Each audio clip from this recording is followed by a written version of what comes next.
Traffic crashes are the leading cause of death and injury to children, especially when they're not restrained by a seatbelt. Illinois law requires all passengers to be secured by a seatbelt or an appropriate approved child restraint system while traveling in a vehicle.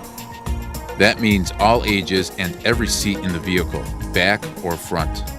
It is the responsibility of the driver to ensure that all passengers obey the safety belt law and the Child Passenger Protection Act. Anyone found guilty of disobeying this law is subject to a fine and court costs. Under Illinois law, officers can stop and ticket those who are not properly belted in.